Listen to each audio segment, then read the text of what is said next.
अखण्डमण्डलाकारं व्याप्तमयेन चराचरं तत्पदं दर्शितं येन तस्मै श्रीगुरवे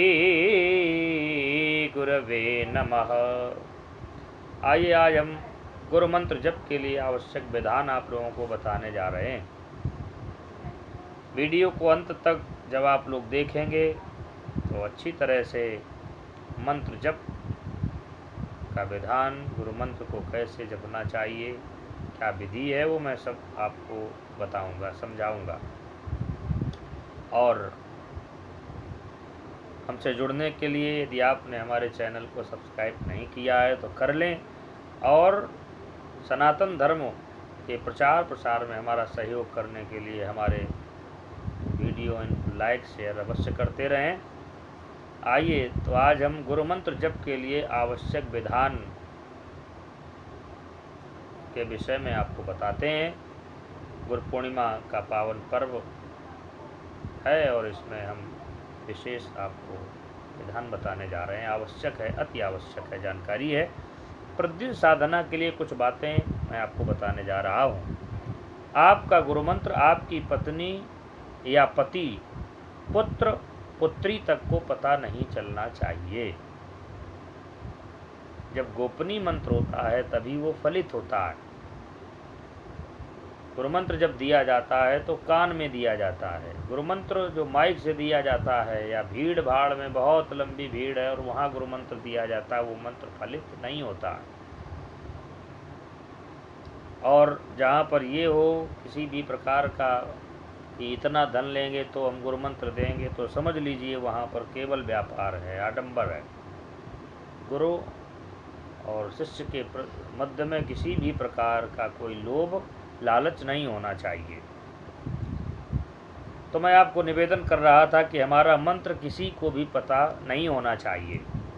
यदि पति पत्नी दोनों एक साथ में गुरु मंत्र ले रहे हों तो अलग बात है, तो एक दूसरे, क्योंकि पति पत्नी का जोड़ा वो एक होता है, दोनों एक ही हैं, तो साथ में गुरु मंत्र ले सकते हैं। वरना अपना गुरु मंत्र गुप्त रखना चाहिए। यदि अलग अलग लिया है तो उस गुरु मंत्र को, और अलग अलग लेने का विधान भी नहीं है, और यदि अलग लिया है तो फिर मंत्र बताना नहीं चाहिए। गुरु मंत्र जितना गुप्त होता है उतना ही प्रभावकारी होता है। शास्त्रों में ऐसा वर्णन मिलता है, पति ही गुरु मंत्र ले ले और वही अपनी पत्नी को भी कान में दे सकता है, साथ में जब ले रहे हों तो। और साथ में ले रहे हैं तो गुरुदेव भगवान मंत्र जब दे रहे हैं तो दोनों को एक साथ सुना देते हैं। जिसके मनन से मन तर जाए उसे मंत्र कहते हैं। जिसके मनन से हमारा मन तर जाए उसे हम मंत्र कहते हैं। अब मंत्र, गुरु मंत्र जपने का समय क्या है? सबसे उत्तम समय प्रातःकाल ब्रह्म मुहूर्त एवं तीनों समय। सुबह सूर्योदय के समय, सूर्योदय से पूर्व जब प्रारंभ हो जाए, या सूर्योदय के बाद, दोपहर 12 बजे के आसपास, एवं सायंकाल सूर्यास्त के समय का, जब सूर्य भगवान अस्ताचल की ओर जा रहे हों। ये संध्या काल तीनों समय हैं, प्रातःकालीन और मध्याह्नकालीन, सायंकालीन। तीन जो संध्या के समय हैं, प्रतिदिन निश्चित समय पर जप करने से बहुत लाभ होता है। ये नहीं कि आज कोई अलग समय, कल दूसरा समय। एक निश्चित समय पर यदि जप किया जाता है तो वो अत्यंत लाभकारी होता है। स्थान, अब दूसरा जो विषय आता है वो स्थान का आता है। तो प्रतिदिन एक ही स्थान पर बैठना बहुत लाभदायक होता है। अपना साधना कक्ष अलग रखना चाहिए। यदि स्थान की कमी के कारण घर में स्थान कम है, आजकल शहरों में लोग निवास करते हैं, छोटे छोटे घर होते हैं, तो अलग यदि स्थान नहीं बना सकते हैं, अलग कक्ष संभव नहीं है, तो घर का एक कोना ही साधना के लिए हमें निश्चित कर लेना चाहिए। इस स्थान पर अन्य कार्य नहीं करने चाहिए। उस कक्ष या कोने को धूप, अगरबत्ती इत्यादि से सुगंधित रखना चाहिए। गुरुदेव अथवा इष्ट की छवि पर सुगंधित पुष्प आदि चढ़ाना चाहिए। दीपक प्रज्वलित करना चाहिए। और पंचोपचार, षोडशोपचार नित्य पूजन के बाद भगवान, गुरुदेव भगवान ने जो हमें गुरु मंत्र प्रदान किया है, उस मंत्र का हमें जप करना चाहिए। और दिशा, तीसरा क्रम आता है दिशा का। जप पर दिशा का भी बहुत प्रभाव पड़ता है। ये नहीं कि जिधर चाहें हम मुँह करके बैठ जाएं। दिशा का भी जीवन में मंत्र जप में बड़ा प्रभाव पड़ता है। जप करते समय आपका मुख उत्तर अथवा पूर्व की ओर होना चाहिए।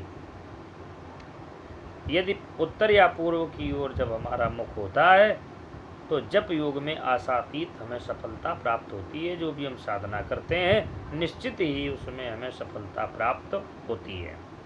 चौथा क्रम आता है आसन का। आसन के लिए कुश का आसन अथवा कंबल के आसन का प्रयोग करना चाहिए। साधक स्वयं पद्मासन, सुखासन अथवा स्वस्तिकासन पर बैठ करके जप करें।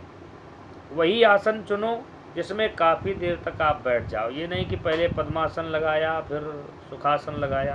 पहले से ही आप जिस पर लंबे समय तक साधना के लिए बैठ सकते हैं उसी आसन का हमें प्रयोग करना चाहिए, वही आसन हमें लेना चाहिए।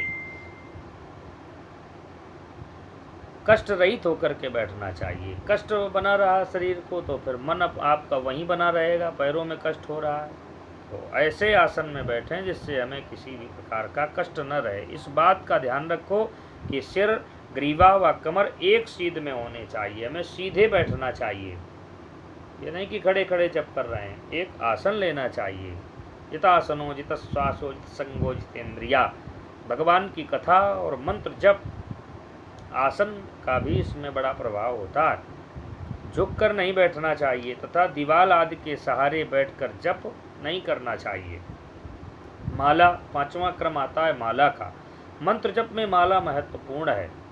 माला को केवल गिनने की तरकीब समझकर अशुद्ध अवस्था में भी अपने पास रखना, बाएं हाथ से माला घुमाना, लोगों को दिखाते फिरना, पैर तक लटकाए रखना, जहाँ कहीं रख देना, जिस किसी चीज़ से बना लेना या चाहे जिस प्रकार से गूंथ लेना सर्वथा वर्जित है। ये नहीं कि माला लेकर के हम घूम रहे हैं दिखाते हुए, ये ठीक नहीं है। माला घुमाते वक्त तर्जनी अंगुली, जो अंगूठे के पास वाली उंगली होती है, इसे तर्जनी कहते हैं। तर्जनी उंगली से माला के मनकों का स्पर्श नहीं करना चाहिए। गुरुमंत्र मिलने के बाद माला का पूजन अवश्य करना चाहिए। कभी गलती से अशुद्धावस्था में या स्त्रियों द्वारा अनजाने में रजस्वला अवस्था में यदि माला का स्पर्श हो गया हो तो गंगा जल से माला को स्नान कराना चाहिए और माला का पूजन करके तब हमें जप करना चाहिए। प्रतिदिन कम से कम 10 माला गुरु मंत्र का हमें जप करना चाहिए। समय अभाव है तो आप कम भी कर सकते हैं, लेकिन ये क्रम बनाएं कि कम से कम 10 माला का हम जप गुरु मंत्र जो हमें प्राप्त हुआ है 10 माले का जप करें। और हो सके तो ज़्यादा करिए, जितना आप कर सकते हैं ज़्यादा से ज़्यादा करें। 10 माला कम से कम हमें नित्य जप करना चाहिए। छठवां क्रम है नामोच्चारण। जप साधना में बैठने से पूर्व थोड़ी देर तक ओम का उच्चारण करना चाहिए। ओम एकाग्रता लाता है, ओम प्रणव है, इसलिए हमें ओम का उच्चारण करना चाहिए। मन एवं मनुष्याणाम कारणम बंध मोक्षयो। मन ही व्यक्ति के बंधन और मोक्ष का कारण है। ये मन व्यापार में, परिवार में, संसार में यदि लगा रहा तो हमारा बंधन हो सकता है। पुनरपि जन्मम पुनरपि मरणम, बार बार आवागमन के चक्कर में हमें किसी न किसी माँ के गर्भ में जाकर के जन्म प्राप्त करना पड़ेगा, 84 में भ्रमण करना पड़ेगा। लेकिन यही मन यदि भगवान के चरणों में लग गया तो हमारा आवागमन छूट सकता है। आवागमन से हमें मुक्ति मिल सकती है, बंधन से हम मुक्त हो सकते हैं। इसलिए ओम का उच्चारण करना चाहिए। ओम से हमें मन की एकाग्रता प्राप्त होती है। प्राणायाम करना चाहिए। 7वां क्रम प्राणायाम का है। जप करने से पूर्व यथा सामर्थ्य हमें प्राणायाम अवश्य करना चाहिए। 8वां क्रम आता है जप का। जप करते समय मंत्र का उच्चारण स्पष्ट तथा शुद्ध होना चाहिए। ये नहीं कि जल्दी जल्दी में हमने मंत्र का जप किया और मंत्र का अशुद्ध उच्चारण हुआ, तो शुद्ध उच्चारण होना चाहिए। गोमुखी में माला रख करके जप करना चाहिए, दिखाना नहीं चाहिए। जप इस प्रकार करो कि पास में बैठने वाले को तो दूर है, अपने कान में भी उस मंत्र की आवाज़ नहीं जानी चाहिए, ध्वनि नहीं जानी चाहिए। शब्द स्वयं को भी न सुनाई पड़े। न केवल बहुत जल्दी और न बहुत धीरे धीरे जप करना चाहिए। जप के समय के अतिरिक्त जब कोई कार्य करो तब भी मानसिक जप करते रहो। मानसिक जप आप बिना माला लिए भी कर सकते हैं, तो मानसिक जप करते रहना चाहिए। जप निष्काम भाव से होना चाहिए, किसी कोई कामना नहीं रखनी चाहिए। जब गुरु मंत्र का जप करें तो निष्काम भाव से हमें जप करना चाहिए। एक क्रम आता है महिलाओं के लिए कि मासिक धर्म के समय क्या वो जप कर सकती हैं। महिलाएं मासिक धर्म के समय केवल मानसिक जप कर सकती हैं। इन दिनों में उन्हें ओम, जिसे प्रणव कहते हैं, ओम के बिना ही मंत्र का जप करना चाहिए। ओम का उच्चारण नहीं करना चाहिए। यदि किसी के घर में सूतक हो, जनना शौच या मरना शौच, दो प्रकार के सूतक होते हैं। तो यदि किसी के घर संतान का जन्म लगा हो तो प्रसूतिका स्त्री माता को 40 दिन तक एवं पिता को 10 दिन तक माला लेकर के जप नहीं करना चाहिए। ये जन्ना शौच और मरना शौच दो प्रकार के जो सूतक होते हैं। इसी प्रकार मैंने आपको जन्ना शौच में बताया कि 40 दिन तक जिस माँ ने जन्म दिया है, प्रसूता है, प्रसूतिका है, 40 दिन तक वो जप नहीं करेगी और पिता 10 दिन तक माला लेकर के जप नहीं कर सकता। इसी प्रकार यदि मरना शौच है, मृत्यु के समय के सूतक में 13 दिन तक माला लेकर के हमें जप नहीं करना चाहिए। किंतु मानसिक जप प्रत्येक अवस्था में किया जा सकता है, चाहे जन्ना शौच हो या मरना शौच हो। मानसिक जप प्रत्येक व्यक्ति कर सकता है। जप के तुरंत बाद आसन को नहीं छोड़ना चाहिए। कुछ समय तक, कम से कम ज़्यादा नहीं 10 मिनट 5 मिनट उसी आसन पर शांत पूर्वक बैठ करके प्रभु का हमें चिंतन करना चाहिए। नवा क्रम है ध्यान का। प्रतिदिन जप के पश्चात या जप के साथ ध्यान अवश्य करना चाहिए। जब भी करें और जप करने के बाद अपने मन को भगवान के स्वरूप में लगाना चाहिए, ध्यान लगाना चाहिए। अब आपका मन यदि नहीं लगता है, ध्यान नहीं लगता है, तो धीरे धीरे यदि अभ्यास करेंगे, फिर भी मन नहीं लगता है, तो अपनी जीभ को पलट करके तालू में लगा करके यदि मन को भगवान के चरणों में लगाएंगे तो निश्चित आपका मन धीरे धीरे लगने लगेगा। अथवा दांतों से जीभ के अग्रभाग को दबा करके और यदि मन को लगाएंगे तो आपका मन लगने लगेगा। धीरे धीरे आपका ये मन भगवान के चरणों में लगने लगेगा। इस तरह से ये गुरु मंत्र जप के लिए आवश्यक विधान मैंने आपको बताने का प्रयास किया। आप सभी को सप्रेम जय श्री कृष्ण, जय श्री राधे।